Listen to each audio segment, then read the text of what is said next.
ونستعينه ونستغفره ونؤمن به ونتوكل عليه ونعوذ بالله من شرور أنفسنا ومن سيئات أعمالنا من يهده الله فلا مضل له ومن يضلله فلا هادي له ونشهد أن لا إله إلا الله وحده لا شريك له ونشهد أن محمدا عبده ورسوله أما بعد فأعوذ بالله من الشيطان الرجيم بسم الله الرحمن الرحيم قال الله تعالى ونفخ في الصور فصعق من في السماوات ومن في الأرض إلا من شاء الله ثم نفخ في أخرى فإذا هم قيام ينظرون وقال تعالى إذا زلزلت الأرض زلزالها وأخرجت الأرض أثقالها وقال الإنسان ما لها يومئذ تحدث أخبارها بأن ربك أوحى لها صدق اللہ مولانا العظیم۔ محترم ذمہ داران جماعت اسلامی، عزیز بھائیوں، دوستوں، بزرگوں، فکر آخرت کے موضوع پر یہ درس رکھا گیا ہے۔ عقیدہ آخرت اور عقیدہ قیامت دراصل مشرکین کے لیے، کفار کے لیے یہ مشکل ترین ایک عقیدہ ہے۔ جب اللہ کے رسول صلی اللہ علیہ وسلم نے لوگوں کے سامنے یہ بات پیش کی کہ لوگوں ایک دن یہ دنیا فنا ہو جائے گی، یہ جو کچھ بھی نظر آ رہا ہے یہ سب کچھ ختم ہو جائے گا، تہس نہس ہو جائے گا، اور پھر اس کے بعد ایک اور عالم آئے گا۔ انسان جب مر جائے گا، مرنے کے بعد پھر اس کو دوبارہ اٹھایا جائے گا، ایک اور عالم ہوگا، اور وہاں پر دنیا میں جو کچھ بھی انسان کر کے آیا ہے اس کا حساب کتاب ہوگا۔ تو ان کو یہ بات بہت مشکل لگتی تھی اور وہ حیران ہوتے تھے کہ ایسا کیسے ہو جائے گا، اور وہ پوچھتے تھے اس قیامت کے بارے میں۔ اور اللہ رب العالمین نے نبی اکرم صلی اللہ علیہ وسلم سے یہ بات کہی، قل انما علمها عند اللہ، کہہ دیجئے کہ اس کا علم تو اللہ ہی کے پاس ہے، وما یدریک لعل الساعۃ تکون قریبا، اور تجھے کیا معلوم، اور تجھے آپ کو نہیں معلوم شاید کہ یہ بہت ہی قریب ہو یہ قیامت۔ پھر فرمایا ایک مقام پر یسألونک عن الناس ایان مرساہا، یہ آپ سے سوال کرتے ہیں کہ قیامت کب واقع ہوگی، یعنی مختلف انداز میں عما یتساءلون عن النبأ العظیم، یہ آپس میں باہم سوال کرتے ہیں اس نبأ عظیم قیامت کے بارے میں۔ قرآن مجید میں اللہ رب العالمین نے مختلف مثالوں کے ساتھ اس عقیدے کو پختہ کیا۔ اوکالذی مر علی قریۃ وہی خاویۃ علی عروشها، یا مثال اس شخص کی کہ جو ایک بستی سے گزرا اور وہ بستی اپنے چھتوں کے بل نیچے گری ہوئی تھی، یعنی ان کے مکانات تہس نہس تھے اور آثار قدیمہ کا منظر پیش کر رہے تھے۔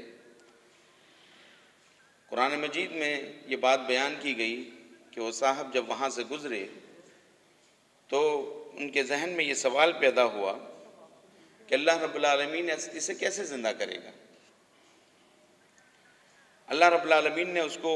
100 سال تک موت دے دی، قرآن مجید میں پورا واقعہ بیان ہے، 100 سال تک،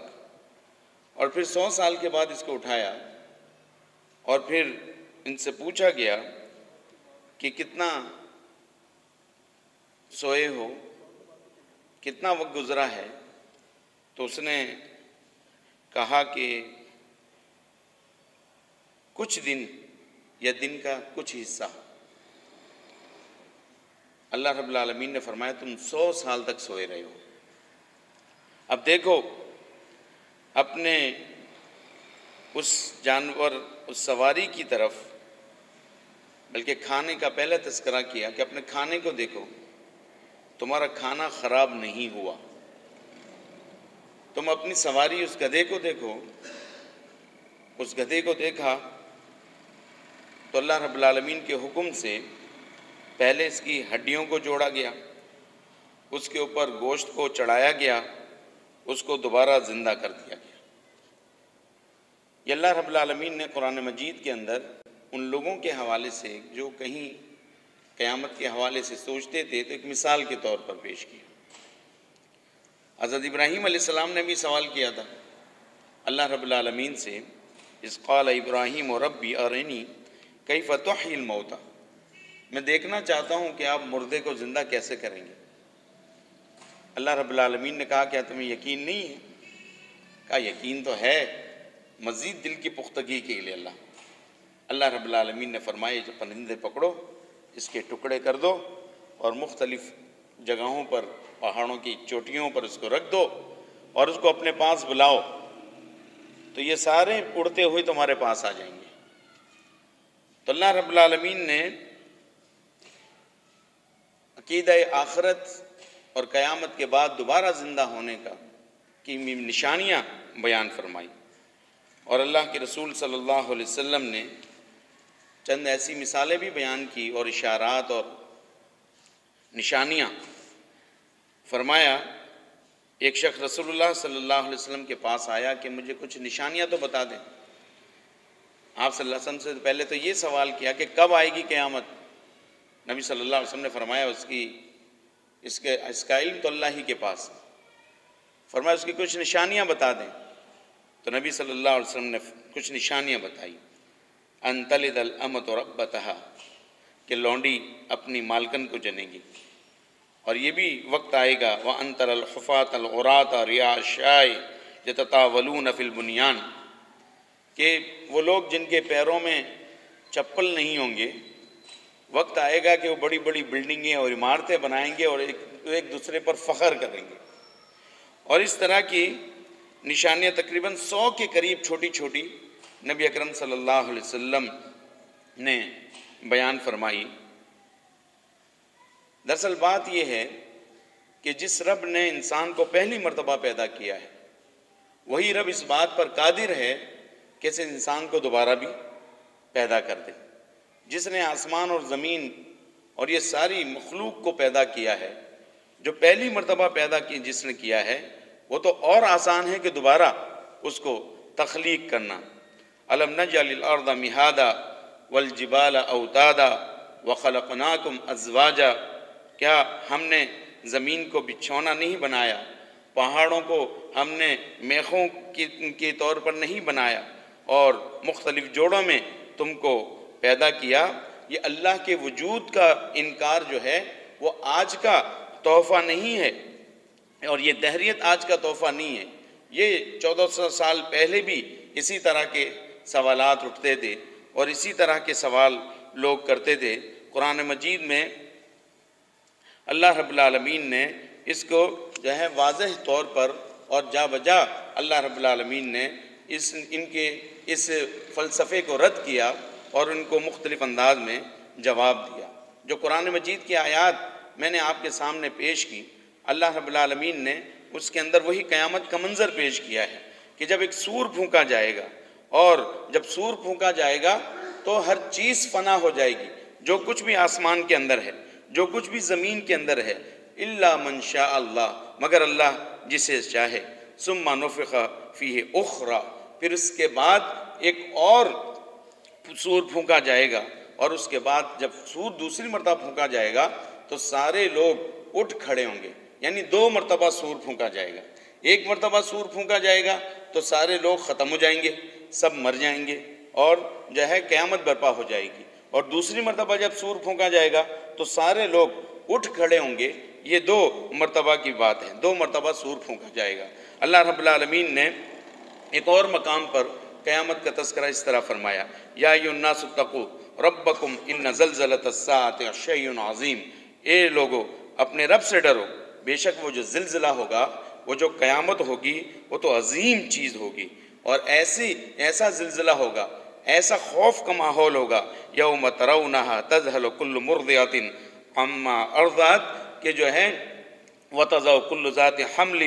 حملها وتری الناس سکارا، یعنی دودھ پلانے والی عورت اپنے دودھ پیتے بچے کو بھول جائے گی، حاملہ عورت اپنے حمل کو گرا دے گی۔ تم دیکھو گے کہ گویا کہ لوگ جو ہیں بے ہوش اور مدہوش ہیں، وما ہم بسکارا، حالانکہ ایسا نہیں ہوگا، ولیکن عذاب اللہ شدید، اللہ کا عذاب ہی اتنا سخت ہوگا کہ انسان کو یہ محسوس ہو رہا ہوگا۔ اور اللہ رب العالمین نے فرمایا اذا زلزلت الارض زلزالہا، جب ایک زمین کو ہلا مار دیا جائے گا، ایک عظیم زلزلہ برپا ہو جائے گا، تو اخرجت الارض اثقالہا، زمین اپنا سارا بوجھ نکال کر پھینک دے گی، اور انسان کہے گا کہ اس کو کیا ہو گیا ہے کہ اس نے سب کچھ اپنا جو ہے باہر نکال دیا ہے، زمین نے اپنا بوجھ، اور یومئذ تحدث اخبارہا، اپنے اوپر بیتنے والے سارے حالات کو وہ بیان کر دے گی، چونکہ اللہ کا حکم ہی اس کو یہ ایسا ہوگا۔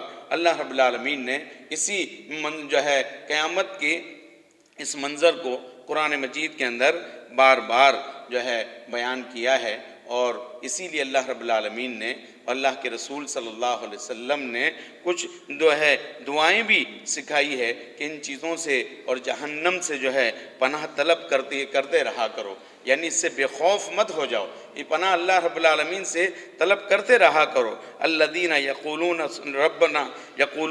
ربنا اصرف عنا عذاب جہنم، یہ ایسے لوگ ہیں کہ اپنے رب سے دعائیں کرتے رہتے ہیں کہ اللہ جہنم کے عذاب کو ہم سے دور کر دے، ان عذابہا کان غراما انہا ساعت مستقرم و مقاما، یہ تو جو ہے تباہ کرنے والا یہ جو ہے عذاب ہے، اور یہ بہت ہی برا ٹھکانہ ہے۔ اللہ رب العالمین نے اور جو ہے سورہ فرقان میں یہ بات بیان کی، اور اللہ کے رسول صلی اللہ علیہ وسلم نے فرمایا کہ یہ دعائیں تم مانگتے رہا کرو۔ عبداللہ ابن مسعود رضی اللہ تعالیٰ عنہ فرماتے ہیں کہ اللہ کے رسول صلی اللہ علیہ وسلم یہ دعائیں سکھاتے تھے، اللہم انی اعوذ بک من عذاب جہنم واعوذ بک من عذاب القبر واعوذ بک من فتنة المسیح الدجال واعوذ بک من فتنة المحیا والممات۔ اللہ رب العالمین سے جو ہے دعا مانگتے رہو، اور یہ بھی دعائیں مانگتے رہو۔ یوم تقلب وجوہہم فی النار یقولون یا لیتنا اطعنا اللہ واطعنا الرسول، اس دن جو ہے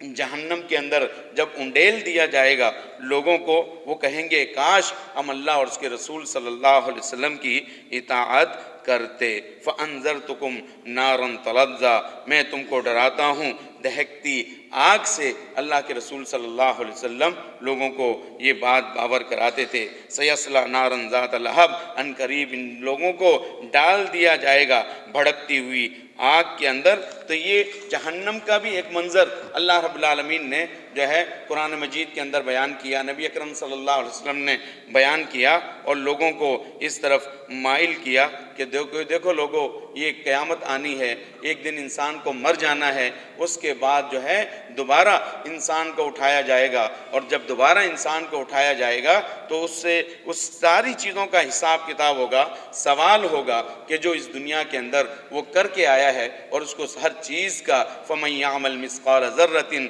خَيْرًا يَرَهُ وَمَن يَعْمَلْ مِثْقَالَ ذَرَّةٍ شَرًّا يَرَهُ، جو ذرہ برابر کوئی نیک عمل اس نے کیا ہوگا وہ بھی اپنی آنکھوں کے سامنے دیکھ لے گا، اور جس نے ذرہ برابر کوئی شر کیا ہوگا، برائی کی ہوگی، وہ بھی اپنی آنکھوں کے سامنے دیکھ لے گا، اپنے نامہ اعمال کو دیکھے گا اور حیران ہو جائے گا۔ نہ کوئی چھوٹی چیز کوئی چھوڑی ہے، نہ کوئی بڑی چیز چھوڑی ہے، اور ہر چیز جو ہے نامہ اعمال میں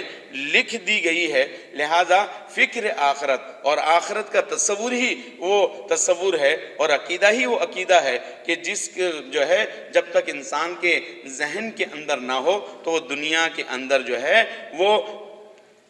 جو زندگی گزارے گا وہ بے خوف زندگی گزارے گا، اور جب بے خوفی کی انسان دنیا کے اندر زندگی گزارے گا تو دنیا کے اندر بگاڑ پیدا ہو جائے گا۔ فکر آخرت کا تصور انسان کے اندر نہ ہو تو پھر وہ اپنی منمانی کرے گا کہ بابر باعش کوش کہ عالم دوبارہ نیست، کہ جو کچھ کرنا ہے کر لو، دوبارہ تو اٹھنا نہیں ہے، دوبارہ تو حساب کتاب کا عمل نہیں ہونا، پھر وہ اپنی منمانی کرے گا، دنیا کے اندر بگاڑ پیدا کر دے گا۔ دیکھیے دنیا کے اندر جتنا بھی بگاڑ ہے، جتنی بھی برائیاں ہیں، آج پوری دنیا جو ہے اس کے اوپر فکر مند ہے، اور صرف یہاں نہیں، پوری دنیا کے اندر دانشور بیٹھتے ہیں، ان جو ہے سوچتے ہیں، فکر کرتے ہیں کہ ان ظلم کا، اس جو ہے برائی کا خاتمہ کیسے ہم کریں، اور اس کے لیے مختلف تجاویز پیش کرتے ہیں، اور یہ بھی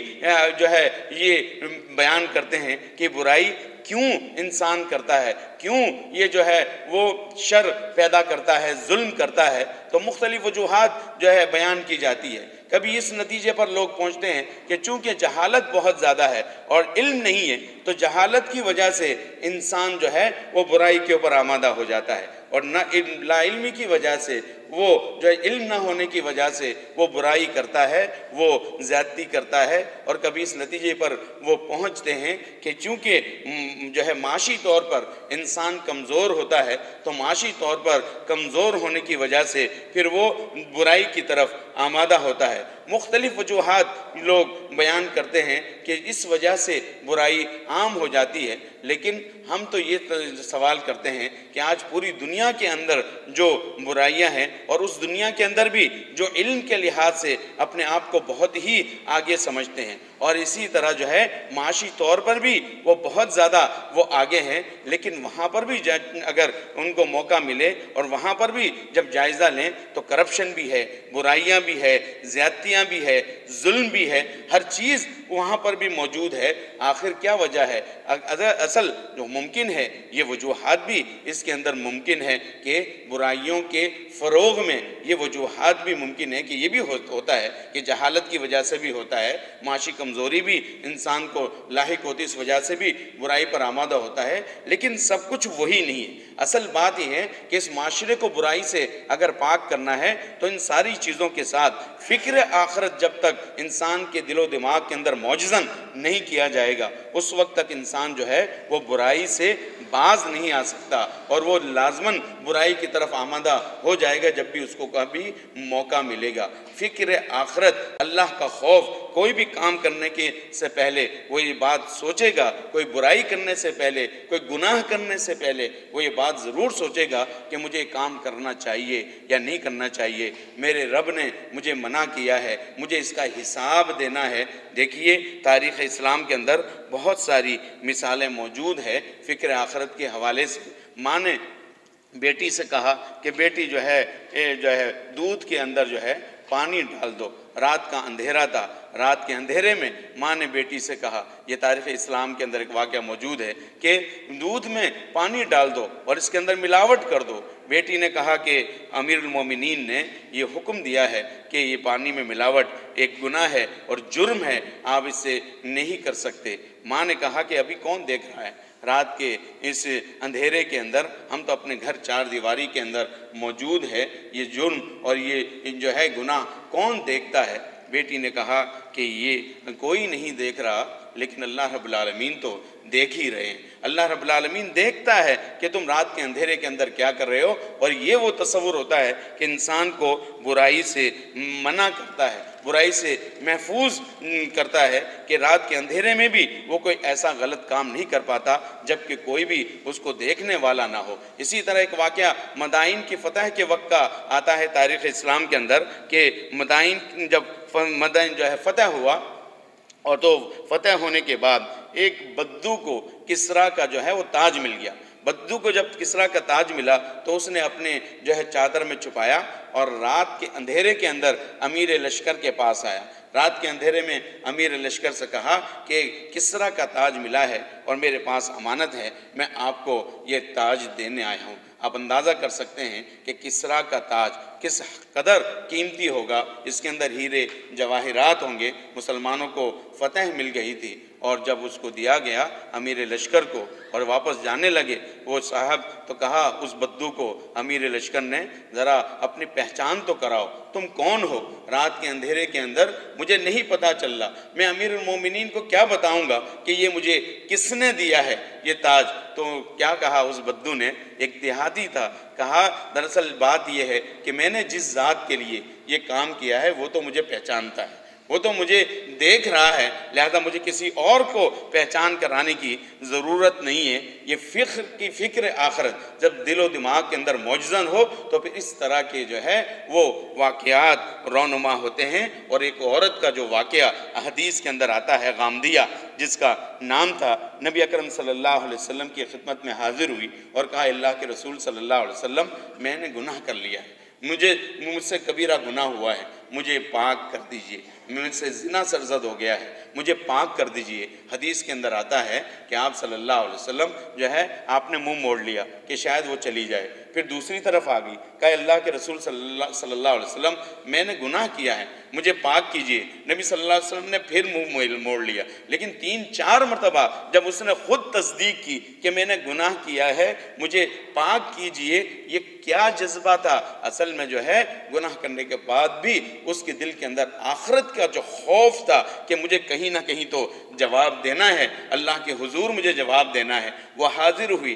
نبی صلی اللہ علیہ وسلم نے کہا جب تو اقراری کر رہی ہے، خود اقراری مجرم ہے، تو اچھا جاؤ، ابھی نہیں، تمہارے پیٹ میں جو ہے بچہ ہے، جب بچے کی پیدائش کے بعد میرے پاس آنا۔ وہ خاتون بچے کی پیدائش کے بعد، حالانکہ انسان کتنا اس دوران سوچ سکتا ہے، منصوبے بنا سکتا ہے اور جان چھڑانے کی پلاننگ کر سکتا ہے، پھر واپس آ گئی بچے کو لے کر، یہ اللہ کے رسول صلی اللہ علیہ وسلم اب تو جو ہے بچہ بھی ہو گیا، اب آپ مجھے پاک کر دیجئے۔ نبی صلی اللہ علیہ وسلم نے فرمایا کہ اس بچے کو تمہارے دودھ کی ضرورت ہے، پہلے آپ جو ہے اس کو دودھ پلائیے، اس کے بعد آئیے گا، پھر جو ہے وہ دودھ پلانے کے بعد جب دودھ کا پیریڈ ختم ہوا پھر پہنچ گئی، اللہ کے رسول صلی اللہ علیہ وسلم مجھے پاک کر دیجئے۔ نبی اکرم صلی اللہ علیہ وسلم نے پھر حکم دیا کہ اس کو سنسار کر دیا جائے۔ جب اس کو سنسار کر دیا گیا تو اللہ کے رسول صلی اللہ علیہ وسلم نے کیا کہا حضرت عمر رضی اللہ تعالیٰ عنہ کو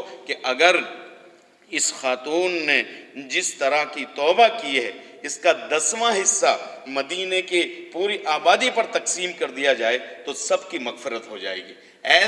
ایسی اس خاتون نے توبہ کی ہے، تو اللہ رب العالمین کا خوف وہی وہ چیز ہے کہ جو انسان کو برائی سے روک سکتی ہے، انسان کو جو ہے زیادتی سے روک سکتی ہے، انسان کو جو ہے کسی غلط کام سے روک سکتی ہے۔ یہ فکر آخرت کا خوف اور انسان کے اندر نہ ہو تو پھر انسان برائیوں کی طرف آمادہ ہو جاتا ہے۔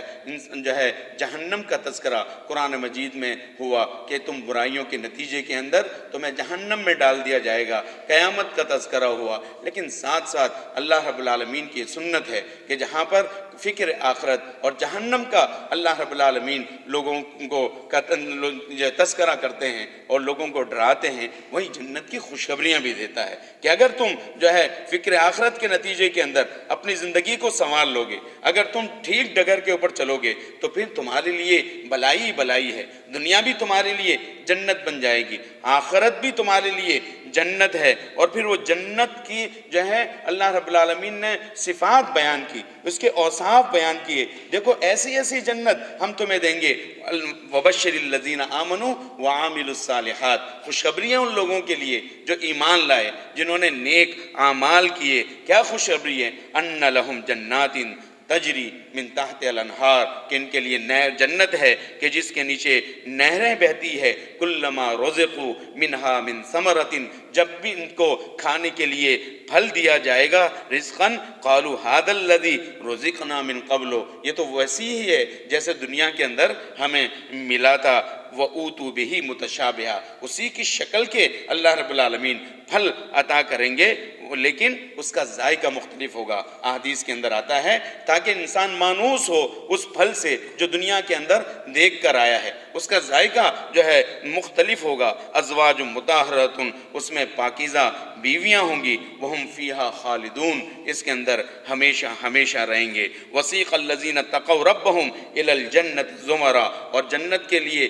اللہ رب العالمین نے اور جو اوصاف بیان کیے، جنتیوں کے اوصاف بیان کیے. فرمایا کہ ان لوگوں کو جن کے دلوں میں اللہ کا خوف ہوگا، جو فکر آخرت کے ساتھ اس زندگی کو گزاریں گے، اللہ رب العالمین ان کو جنت کی طرف گروہ در گروہ لے جائے گا، یہاں تک کہ جب وہ اس دروازے کے اوپر پہنچیں گے وَفُتِحَتْ أَبْوَابُهَا، اور ان کے لیے دروازوں کو کھول دیا جائے گا، اور ان کے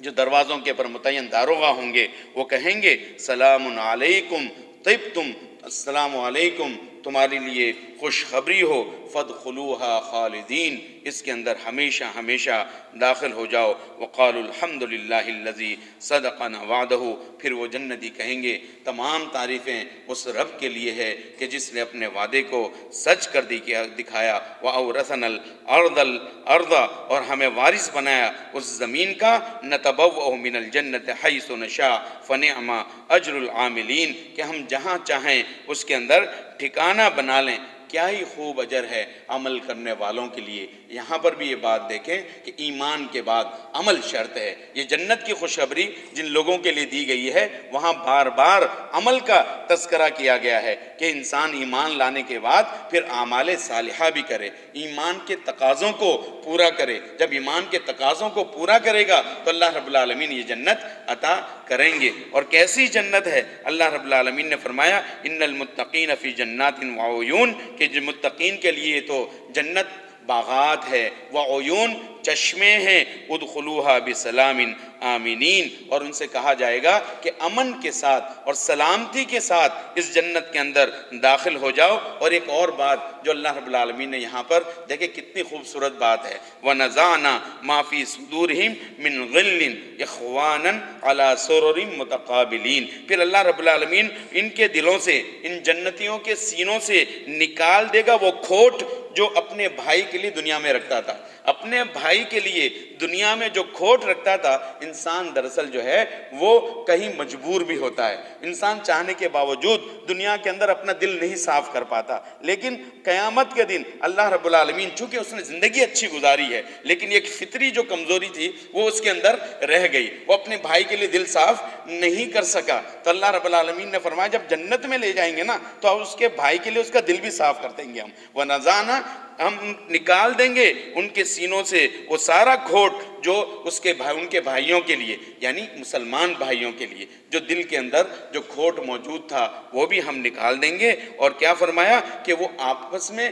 جو ہے تکیے لگائے ہوئے اور تختوں کے اوپر ٹیک لگائے ہوئے آپس میں آمنے سامنے بیٹھے ہوں گے. اور جنت کی ایک اور بہترین اور خوبصورت مثال اللہ رب العالمین نے اس طرح بیان کی، مثل الجنت التی وعد المتقون، مثال اس جنت کی کہ جس کا وعدہ متقین سے کیا گیا ہے. یہاں بھی دیکھیں وعدہ کس سے کیا گیا ہے؟ متقین سے، جن کے دلوں میں اللہ کا خوف ہوگا، فکر آخرت کے ساتھ جو زندگی گزاریں گے، ان کے لیے اللہ رب العالمین نے جنت کا وعدہ کیا ہے. اور کہا کہ یہ جنت کیسی جنت ہے؟ فیہا انہار من ماء، وہاں پانی کی نہریں ہوں گی، غیر آسن، ایسا پانی جس کے اندر کبھی بدبو پیدا نہیں ہوگا، ایسا پانی صاف شفاف پانی ان کو ہم عطا کریں گے. اور فرمایا وَأَنْهَارٌ مِّن لَبَنٍ، وہاں دودھ کی نہریں ہوں گی، لم یتغیر طعمہ، جس کا ذائقہ کبھی تبدیل نہیں ہوگا. وَأَنْهَارٌ مِّن خَمَرٍ، اور وہاں شراب کی نہریں ہوں گی، لَذَّةٍ لِلشَّارِبِينَ، پینے والوں کو بڑا سرور اس کے اندر آئے گا. وَأَنْهَارٌ مِّن عَسَلٍ، وہاں شہد کی نہریں ہوں گی، مصفّى، صاف اور شفاف شہد ہوگا. وَلَهُمْ فِيهَا مِن كُلِّ الثَّمَرَاتِ، ہر طرح کے پھل ہم وہاں پر ان کو عطا کریں گے. اور سب سے بڑھ کر کیا؟ وَمَغْفِرَةٌ مِّن رَبِّهِمْ ان کے رب کی طرف سے بخشش ہوگی، ان کے رب کی طرف سے ان کے لیے مغفرت ہوگی۔ تو یہ اللہ کے رسول صلی اللہ رب العالمین نے قرآن مجید کے اندر جنت کے اوصاف ان لوگوں کے لیے کہ جن کے دلوں میں اللہ کا خوف ہوگا، فکر آخرت کے ساتھ جو اس دنیا میں زندگی گزاریں گے، تقویٰ کے ساتھ اس دنیا میں زندگی گزاریں گے۔ اور جب ہم تقویٰ کی بات کرتے ہیں تو تقویٰ کا ایک تصور تو وہ ہے جو ہم نے اپنے ذہنوں کے اندر بٹھا دیا ہے۔ ایک عام اور سادہ مسلمان بیچارہ ڈر جاتا ہے کہ ہم تو پھر جنت میں داخل ہی نہیں ہو سکتے، اس لیے کہ یہ تو متقین سے وعدہ کیا گیا ہے۔ اور تقویٰ کا جو تصور ہم نے اپنے معاشرے میں بٹھایا ہے وہ اپنے آپ کو بیچارہ بہت دور سمجھتا ہے کہ میں کیسے ممکن ہے کہ متقی پرہیزگار بن جاؤں۔ وہ ہمارا تصور یہ ہوتا ہے کہ جبہ کبہ کے ساتھ جو ہے ایک آدمی مسجد کے کونے میں بیٹھا ہو، تسبیح ہاتھ کے اندر ہو، اور بس جو ہے وہ اسی طرح مسجد میں عبادات کے اندر مصروف ہو۔ لیکن تقویٰ کا تصور جو ہے شریعت کے اندر، دین کے اندر ہرگز صرف یہ نہیں ہے کہ جو ہم نے ذہنوں کے اندر بٹھایا ہوا ہے۔ تقویٰ کا تصور اور تقویٰ کی کم سے کم شرط میں آپ کو بتاؤں، وہ تقویٰ کی کم سے کم جو شرط یہ ہے کہ انسان جو ہے فرائض کی پابندی کرے اور کبیرہ گناہوں سے اجتناب کرے۔ یہ ہے تقویٰ کی کم سے کم شرط۔ جس مومن کے اندر یہ دو چیزیں پائی جائیں گی وہ متقی اور پرہیزگار ہے، فرائض کی پابندی اور کبیرہ گناہوں سے اجتناب۔ یہ ہر شخص کر سکتا ہے، اور یہ تو ایک مسلمان ہونے کے لیے ضروری ہے۔ جس نے کلمہ پڑھا ہے اس کے لیے ظاہر بات ہے کلمہ پڑھنے کے بعد فرائض کی تو پابندی کرنی ہے جو قرآن نے بیان کی ہے، اور کبیرہ گناہوں سے بھی انسان کو بچنا ہے۔ باقی ظاہری وضاقتہ کو اگر ناپنے تولنے لگ جائیں گے تو یہ جو ہے یہ تصور نہیں ہے تقویٰ کا۔ اللہ رب العالمین، اللہ کے رسول صلی اللہ علیہ وسلم نے فرمایا التقویٰ ہاہنا، اشارہ کر کے کہا التقویٰ ہاہنا، التقویٰ ہاہنا، تقویٰ تو یہاں ہے، تقویٰ یہاں ہے، تقویٰ یہاں ہے۔ اور فرمایا اللہ رب العالمین تمہارے جو ہے شکلوں کو، چہروں کو نہیں دیکھتا، نہ ہی تمہارے مال کو دیکھتا ہے، نہ ہی تمہارے حسب نسب کو دیکھتا ہے، اللہ تو تمہارے تقویٰ کو دیکھتا ہے۔ انسان کوشش کرے کہ فرائض کی پابندی کرے اور گناہوں سے، کبیرہ گناہوں سے اجتناب کر لے، تو انشاءاللہ العزیز اس کا شمار متقین میں ہوگا۔ پھر اللہ رب العالمین توفیق دے تو جو ہے انسان جو ہے وہ فرائض کے ساتھ ساتھ جو ہم سنتیں اور نوافل کہتے ہیں اس کا بھی اہتمام کریں تو اس کے اندر چار چاند لگ جائے گا، اس کے اندر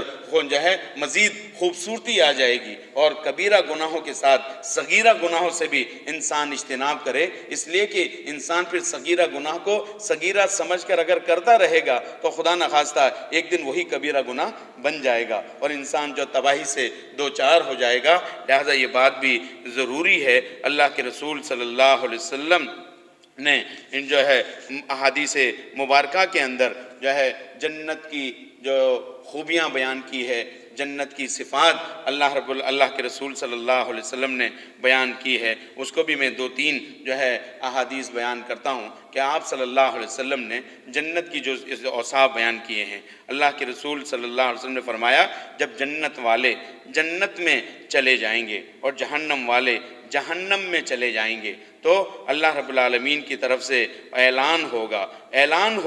اے اہل جنت، بے شک اللہ تعالیٰ نے تم سے ایک وعدہ کیا تھا جسے وہ اب پورا کرنا چاہتا ہے۔ جنتیوں کے درمیان اعلان کر دیا جائے گا اللہ نے ایک وعدہ کیا تھا، اب وہ اعلان جو ہے پورا کرنا چاہتا ہے۔ تو جنتی حیران ہو جائیں گے، جنتی پریشان ہوں گے کہ ہمیں اور کیا چاہیے، ہمیں تو سب کچھ مل گیا، جنت کی ساری نعمتیں ہمیں مل گئی ہے، اب بھی کوئی چیز باقی ہے کیا؟ تو اللہ کی طرف سے اعلان کیا جائے گا اور فرشتے اعلان کریں گے کہ اللہ نے ایک وعدہ کیا تھا، وہ وعدہ جو ہے اللہ پورا کرنا چاہتا ہے۔ اور وہ جنتی کہیں گے کہ اللہ رب العالمین نے ہمارے ترازو کو بھاری نہیں کر دیا، کہ اللہ رب العالمین نے ہمارے چہروں کو روشن نہیں کر دیا، کہ اللہ رب العالمین نے ہمیں جنت میں داخل نہیں کیا، کہ اللہ رب العالمین نے جہنم سے ہمیں نجات نہیں دے دی۔ یہی باتیں جنتی کر رہے ہوں گے کہ اچانک جو ان کے سامنے سے پردہ ہٹ جائے گا، جیسے ہی پردہ ہٹے گا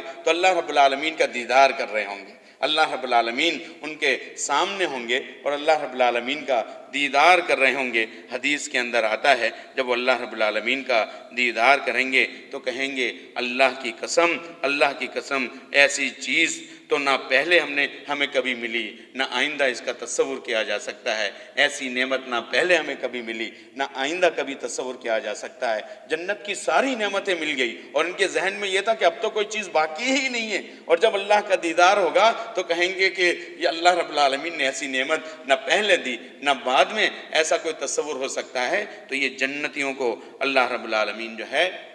ایسی نعمتیں دیں گے، اور حدیث کے اندر آتا ہے کہ پھر ان کی آنکھیں ٹھنڈی ہو جائیں گی۔ حضرت مغیرہ بن شعبہ رضی اللہ تعالیٰ عنہ بیان کرتے ہیں کہ اللہ کے رسول صلی اللہ علیہ وسلم نے فرمایا کہ حضرت موسیٰ علیہ السلام نے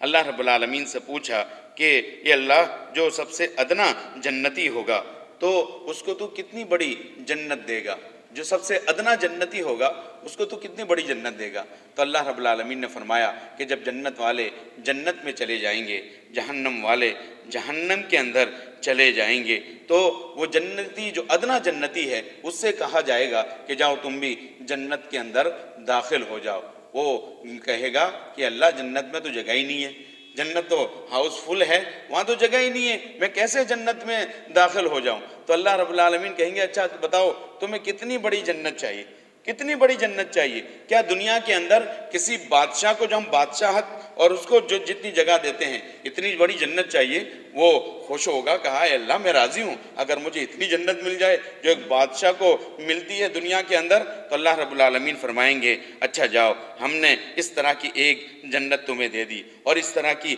ایک اور دے دی، اور اس طرح کی ایک اور دے دی، اور اس طرح کی ایک اور دے دی، اور پھر فرمایا جائے گا ھذا لکا وعشر امثالہ، یہ اور اس طرح کی 10 گنا اور میں تمہیں جنت عطا کرتا ہوں۔ اللہ رب العالمین اس ادنا جنتی کو اتنی بڑی جنت عطا کریں گے۔ تو حضرت موسیٰ علیہ السلام فرمائیں گے کہ اللہ، جب ایک ادنا جنتی کو تو اتنی بڑی جنت عطا کرے گا تو جو اعلیٰ درجے کا جنتی ہوگا اس کو کتنی بڑی جنت دے گا؟ یہ تو ادنا جنتی کی مثال ہے کہ اتنی بڑی جنت تو عطا کرے گا کہ ایک بادشاہ کو دنیا کے اندر جتنی ملتی ہے سلطنت اور بادشاہت میں جو جتنی زمین ملتی ہے اس سے 10 گنا بڑھ کر جب تو دے گا، تو جو سب سے اعلیٰ درجے کا جنتی ہوگا اس کو تو کتنی بڑی جنت دے گا؟ تو اللہ رب العالمین فرمائیں گے کہ ایسی جنت میں ان کو دوں گا کہ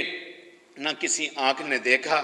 نہ کسی کان نے سنا، اور نہ ہی کسی دل و دماغ نے اس کا تصور کیا۔ اتنی بڑی جنت میں ان کو دوں گا کہ نہ کسی آنکھ نے دیکھا، نہ کسی کان نے سنا، نہ کسی دل و دماغ نے اس کا تصور کیا۔ اللہ رب العالمین اتنی بڑی جنت ان کو عطا کریں گے۔ یہ جنتیوں کی اور ان لوگوں کی جن کے دلوں میں اللہ کا خوف ہوگا، اللہ رب العالمین ایسی جنت عطا کریں گے، اور یہ جنت کا حصول انتہائی آسان ہے۔ اللہ رب العالمین نے اس کے راستے آسان بنا دیے ہیں، روشن بنا دیے ہیں۔ قرآن مجید میں اور احادیث مبارکہ میں اس کو بیان کیا گیا ہے۔ فرمایا تلک الجنت التی نورث من عبادنا، یہ وہ جنت جس کا ہم اپنے بندوں کو وارث بنائیں گے، اور ایسے لوگوں کو وارث بنائیں گے من کان تقیا، جو متقی اور پرہیزگار ہوں گے۔ میں نے آپ سے پہلے بھی کہا کہ تقوی اور پرہیزگاری اس کے ساتھ شرط ہیں آخرت کے ان کی کامیابی، اور جنت ایسے لوگوں کے لیے ہے کہ جن کے دلوں میں اللہ کا خوف ہوگا، فکر آخرت کے ساتھ جو زندگی گزاریں گے، تقوی کے ساتھ جو زندگی گزاریں گے، اللہ رب العالمین ایسے لوگوں کو جنت کا حقدار ٹھہرائیں گے۔ اور فرمایا وَأُزْلِفَتِ الْجَنَّةُ لِلْمُتَّقِينَ، کہ جنت کو جو ہے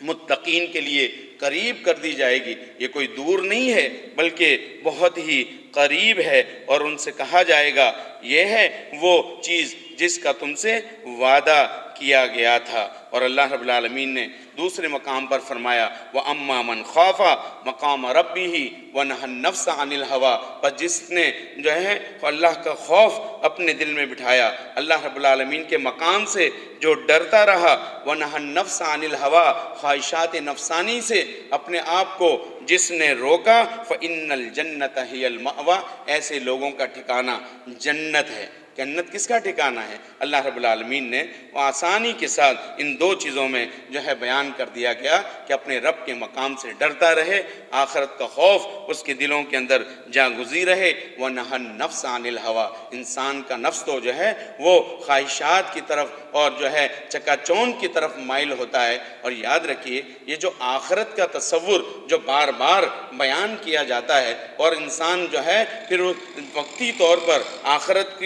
کا تصور جب ان کو بتایا جاتا ہے اور آخرت کے حوالے سے جب انہیں درس دیا جاتا ہے، ایک طرح کا خوف دل میں پیدا ہو جاتا ہے، ایک عزم کرتا ہے کہ نہیں اب مجھے آخرت تقوی کے ساتھ زندگی گزارنی ہے، فکر آخرت کے ساتھ زندگی گزارنی ہے اور اس کے نتیجے کے اندر دنیا اور آخرت کے اندر کامیابی حاصل کرنی ہے۔ آخر کیا وجہ ہو جاتی ہے کہ اچھا نیک آدمی بھی وقتی طور پر جو ہے وہ اپنے راستے سے ہٹ جاتا ہے؟ اصل بات یہ ہے کہ یہ دنیا کی جو زندگی ہے نا وہ اس کے اندر اتنی چمک ہے، اتنی کشش ہے کہ انسان کو اپنی طرف مائل کر دیتی ہے۔ آخرت کا تصور ہونے کے باوجود وقتی طور پر شیطان اس کو دوسری طرف دھکیل دیتا ہے اور دنیا کو وہ یہ سمجھ لیتا ہے کہ یہی جو اصل ہے دنیا گزارنے کی زندگی، اور آخرت کا تصور اس کے ذہن سے محو ہو جاتا ہے۔ ایک اچھا خاصا جو ہے دیندار آدمی بھی وقتی طور پر جو ہے ادھر ادھر ہو جاتا ہے۔ تو یہ دنیا کے اندر ایسی چمک ہے،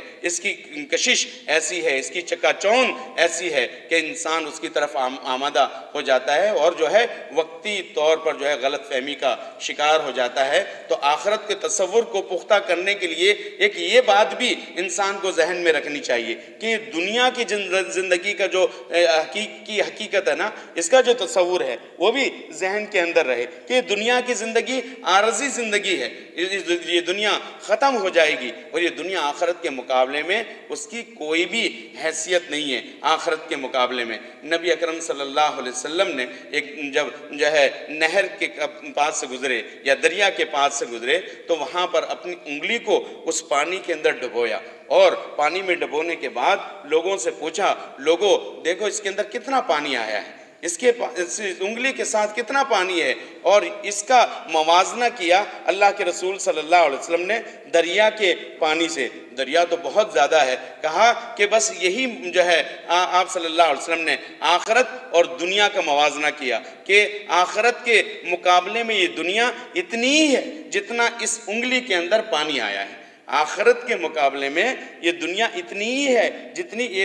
اس انگلی کے اندر پانی آیا ہے۔ اور آپ صلی اللہ علیہ وسلم صحابہ کرام رضوان اللہ علیہ مجمعین کے ساتھ گزر رہے تھے، ایک مقام سے گزرے تو وہاں مردہ بکری کا بچہ جس کے کان بھی چھوٹے تھے وہاں پڑا ہوا تھا۔ آپ صلی اللہ علیہ وسلم نے صحابہ کرام کو وہاں پر روکا اور پوچھا کہ اے میرے صحابہ، اس کو کون ہے جو 1 درہم کے اندر خریدے گا؟ سارے صحابہ حیران ہوئے، پریشان ہوئے، یا اللہ کے رسول صلی اللہ علیہ وسلم اس سے تو بدبو آ رہی ہے، یہ تو مردہ بکری ہے، کان بھی اس کے چھوٹے ہیں، اس کو کون خریدے گا 1 درہم کے اندر؟ آپ صلی اللہ علیہ وسلم نے فرمایا جس طرح تمہارے نزدیک اس مردہ بکری کے بچے کی کوئی قیمت نہیں ہے، اسی طرح اللہ رب العالمین کے نزدیک اس دنیا کی کوئی قیمت نہیں ہے، اس دنیا کی کوئی حیثیت نہیں ہے۔ بس یہ دنیا ایسی ہی ہے جس طرح مردہ بکری کا یہ بچہ ہے، بس یہ تصور کر لو۔ تو یہ دنیا بس ایسی ہی ہے۔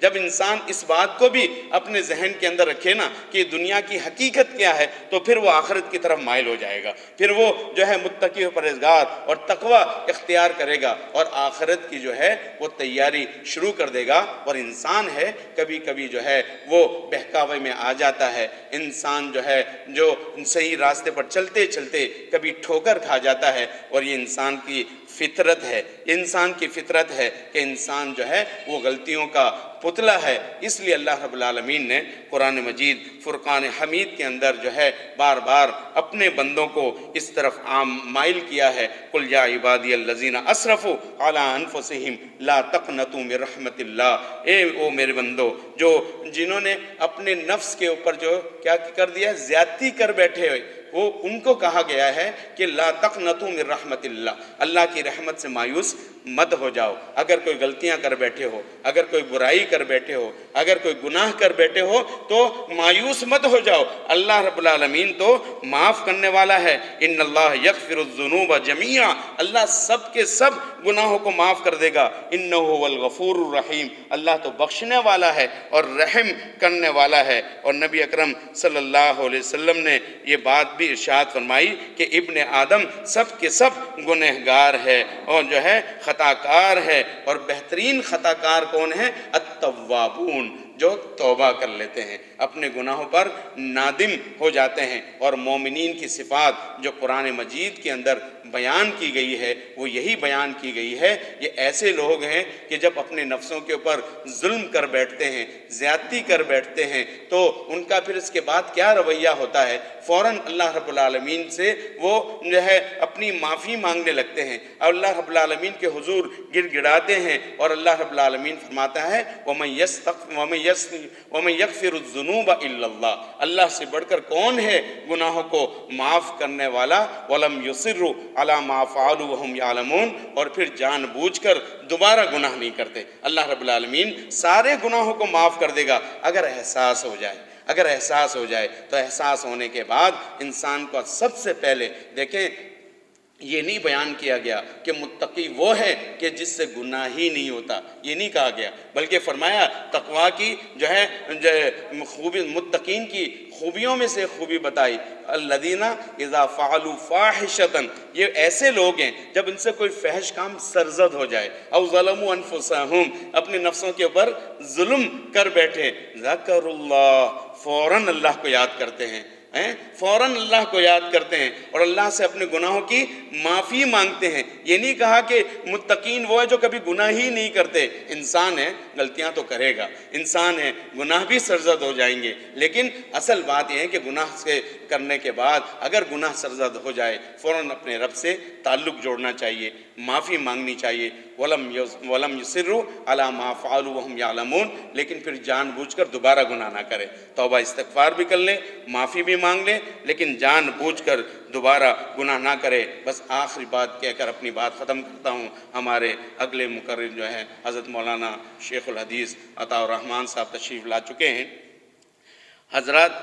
گناہ پر جو ہے ڈٹ جانا اور الٹی تعویلیں پیش کرنا یہ شیطان اور ابلیس کا کام ہے. اگر کہیں غلطی ہو گئی تو اپنی غلطی کا احساس کیجئے، اپنی غلطی کو مان لیجئے، اپنی غلطی سے توبہ و استغفار کیجئے. شیطان نے اپنی غلطی نہیں مانی تھی تو مردود ہو گیا، ابلیس ٹھہرا. لہذا غلطیاں انسان سے جب ہو تو انسان کو اپنی غلطی کا احساس کرتے ہوئے اپنے رب سے جڑ جانا چاہیے اور معافی مانگنی چاہیے، توبہ کرنا چاہیے. جماعت اسلامی کی اس اجتماعیت کی سب سے بڑی خوبی یہی ہے. آج کی یہ محفل، یہ ساری باتیں ہم نے اور آپ نے سنی ہوئی ہے، ایک تذکیر کے لیے ہم یہاں موجود ہے. بس اس احساس کے ساتھ یہاں پر ہم یہ سنیں، اس احساس کے ساتھ یہاں بیٹھیں. انشاءاللہ یہ جو دعوتی اور تربیتی اجتماع ہے، ہمیں یہاں سے کچھ لے کر جانا ہے. یہاں سے جب اٹھیں اپنے رب سے توبہ استغفار کر کے اٹھیں، ایک نئے عزم کے ساتھ اٹھیں، ایک نئے ولولے کے ساتھ اٹھیں. اور انشاءاللہ اس عزم کے ساتھ ہم آج پورا دن گزاریں گے تو آپ دیکھیں گے انشاءاللہ آپ کی جو انفرادی زندگی کے اندر اور ہماری پوری اجتماعیت کے اندر انشاءاللہ جو ہے ایک نمایاں تبدیلی آئے گی. اللہ رب العالمین ہم سب کو عمل کی توفیق دے. وآخر دعوانا ان الحمدللہ رب العالمین.